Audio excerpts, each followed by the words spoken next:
Class 10 physics में आप सभी का लाइट रिफ्लेक्शन एंड रिफ्रैक्शन में स्वागत है। इसमें हम लोगों ने लॉज ऑफ रिफ्लेक्शन पढ़ लिया था। आज हम लोग पढ़ने जा रहे हैं कर्व्ड मिरर के बारे में, कर्व्ड सरफेस के बारे में। आपको ध्यान होगा कि आपके घरों में चम्मच हम लोग व्यवहार करते हैं अपने घरों में। ये चम्मच के दो हिस्से होते हैं। एक हिस्सा होता है जो गहरा से हिस्सा होता है, ठीक है। तो वो गहरा हिस्सा जो होता है वो मिरर की तरह व्यवहार करता है। अगर हम उसमें अपने फेस देखें तो हमें महसूस होगा कि हम लोग का फेस जो है वो बड़ा दिखाई पड़ता है, ठीक है। तो वो जो आपका घर में चम्मच है वह स्फेरिकल मिरर की तरह व्यवहार करता है, ठीक है। तो स्फेरिकल मिरर बेसिकली कहते किसे? सच मिरर हुज रिफ्लेक्टिंग सरफेस, जिसका रिफ्लेक्टिंग सरफेस जो है वो कैसा होता है? स्फेयर होता है, माने स्फेरिकल होता है। प्लेन होगा तो प्लेन मिरर होगा, स्फेरिकल होगा तो स्फेरिकल मिरर कहेंगे, ठीक है। तो आते हैं हम लोग स्फेरिकल मिरर के बारे में, ठीक है। तो आइए हम लोग पहले उस चम्मच वाली बात पे आते हैं। चम्मच के दो हिस्से होते हैं, गहरा हिस्सा होता है, एक उठा हुआ हिस्सा होता है, ठीक है। गहरे हुए हिस्से से अगर हम लोग अपने शक्ल को देखेंगे तो हम लोग का चेहरा जो है बड़ा दिखेगा और उल्टा दिखेगा, ठीक है। लेकिन वही अगर हम उठे हुए माने जो हिस्सा उभरा हुआ है ना, उस तरफ से देखते हैं तो हमें अपना चेहरा छोटा और कहता है सीधा दिखाई पड़ेगा, ठीक है। तो उसी तरह से प्लेन मिरर जो होता है आपका, स्फेरिकल मिरर होता है, वो भी दो प्रकार का होता है। एक हो गया आपका कॉनकेव, ठीक है, जो कर्व्ड होता है ऑनवर्ड, यानी कि अंदर की तरफ से मुड़ा होता है, उसको कॉनकेव कहते हैं, ठीक है। और माने स्फेरिकल मिरर दो तरह के हो गए। Whose reflecting surface curved outward is called convex. और जो आपका मिरर ऐसा होता है कर्ड इनवर्ड, माने अंदर की तरफ, कर्ड इनवर्ड, मैंने गलत बोल दिया, सॉरी इसके लिए। कर्ड इनवर्ड जो होता है उसको बोलते हैं हम लोग कॉनकेव, और कर्व्ड आउटवर्ड जो होता है उसको बोलते हैं कॉन्वेक्स, यानी बाहर की तरफ जो उभरा हुआ होता है, माने निकला हुआ होता है बाहर की तरफ, उसको बोलते हैं कॉन्वेक्स। और जो कर्ड इनवर्ड होता है, ठीक है, यानी कि अंदर की तरफ झुका होता है, उसको बोलते हैं कॉनकेव मिरर, ठीक है। इस से कॉन्वेक्स और कॉनकेव नाम से दो मिरर, दो तरह के आपके स्फेरिकल मिरर होते हैं, ठीक है। चलिए और हम लोग बातें जानेंगे इसके बारे में। सबसे पहले जानेंगे पोल किसे कहते हैं, ठीक है।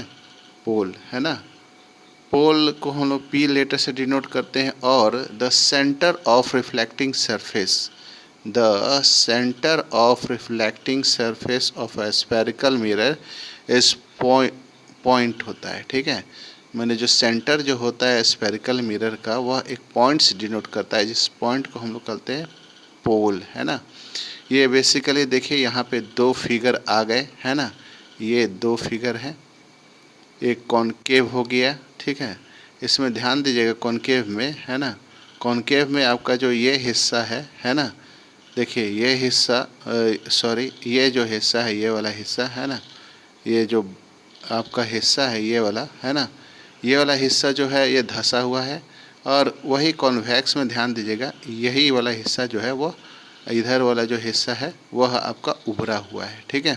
तो इसलिए कॉनकेव कॉन्वेक्स हो गया। और आप यहाँ पे पोल भी समझ लिए कि जो आपका स्फेरिकल मिरर का जो पॉइंट होता है, ठीक है, स्पेसिफिक पॉइंट जो होता है उसको पी लेटर से शो करते हैं, वो पोल कहलाता है, ठीक है।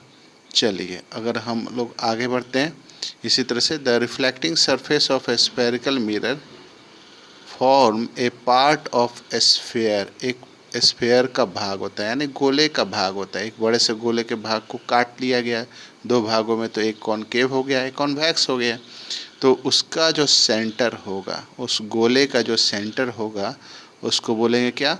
Centre of curvature. यहाँ सेंटर ना बोल के उसको बोलेंगे सेंटर ऑफ कर्वेचर, यानी कि वह जो गोला जिसका यह भाग होगा, है ना, जो जिस गोले का यह कर्व सरफेस आपका कॉनकेव या कॉन्वेक्स मिरर जो पार्ट होगा, उसके सेंटर को हम लोग सेंटर ऑफ कर्वेचर से कहेंगे। और लेटर सी से इंडिकेट करेंगे। ठीक है, अब ये बात है कि एक लाइन है ना, जो सेंटर ऑफ कर्वेचर और पोल दोनों को मिलाती है। ठीक है, उसको माने वह लाइन जो है वह कहलाती है आपका सेंटर से जो कर्वेचर को मिलाती है, उसको रेडियस ऑफ स्फेरिकल मिरर कहते हैं। ठीक है, चलिए उसको आर से डिनोट करते हैं। उसको किस लेटर से डिनोट करते हैं? आर से।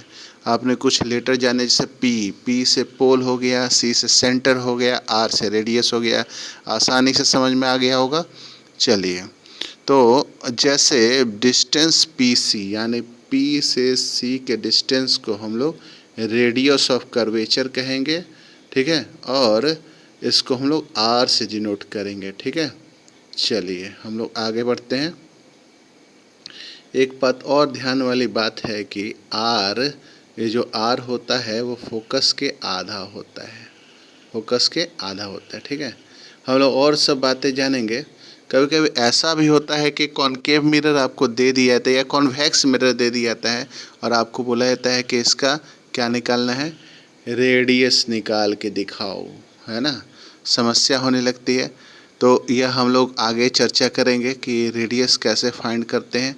तो पहले अब हम लोग आते हैं, देखिए यहाँ पे दो मिरर के दो अलग अलग नेचर। ठीक है, ये हो गया आपका, ध्यान होगा, ये है आपका कॉनकेव।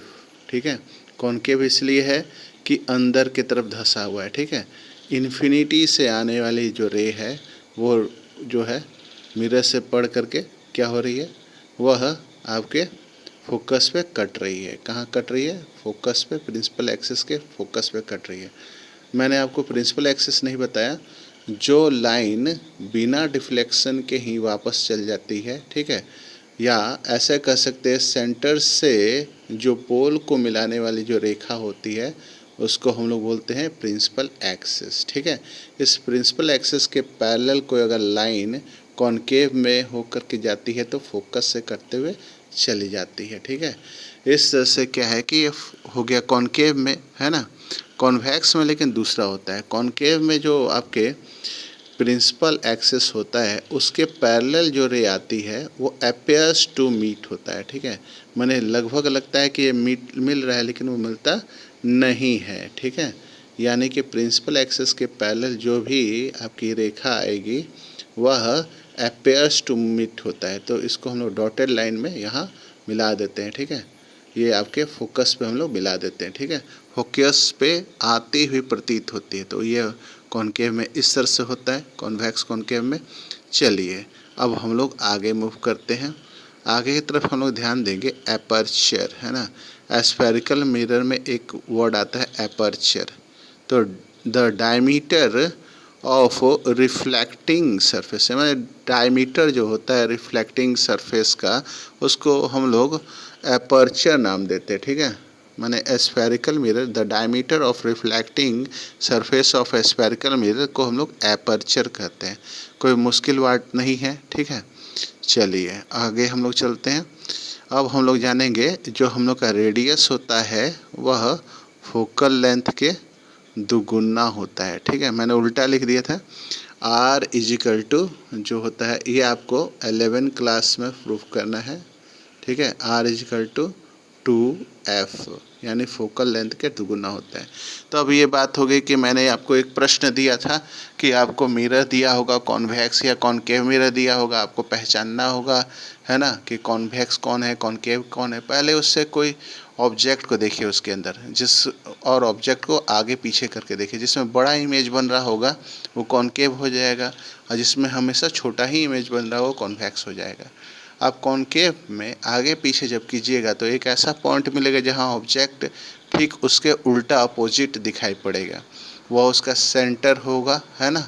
उस सेंटर से आप एक लाइन ड्रॉ कर लेंगे जहां पे आपने लेंस रखी है। ठीक है, इस तरह से वो आपका रेडियस हो गया, और उसको आधा कर दें तो आपको क्या निकल जाएगा? फोकस। ठीक है, चलिए इसी तरह से कॉनकेव में भी आपका क्या होगा कि वह एक ऐसा पोजीशन आपको दिखाई देगा जिसमें कॉनकेव जो है आपके ऑब्जेक्ट के लगभग सामने से अपेयर्स टू मूव होगा। उस पॉइंट को पॉइंट आउट करके एक लाइन ड्रॉ कर देते हैं और ड्रॉ करके उसको आधा कर देते हैं। तो इस तरह से हम लोग उसका भी फोकस निकाल सकते हैं। कल हम लोग पढ़ेंगे image formation of spherical mirror, जो बहुत ज़्यादा इम्पोर्टेंट है। मैं एक तरीका बताऊंगा आपको, जिससे आपको हमेशा जब भी साइंस पढ़ेंगे और ख़ास करके लाइट, तो हमेशा याद रखना है। उस चीज़ को याद रखेंगे। इस वीडियो को लाइक करें, शेयर करें, सब्सक्राइब करें। अगर नए हैं तो बेल आइकन को प्रेस करें, ताकि पढ़ाई से रिलेटेड जो भी वीडियो आपको अपडेट होंगे सब प्राप्त होंगे। Thank you. Have a nice day.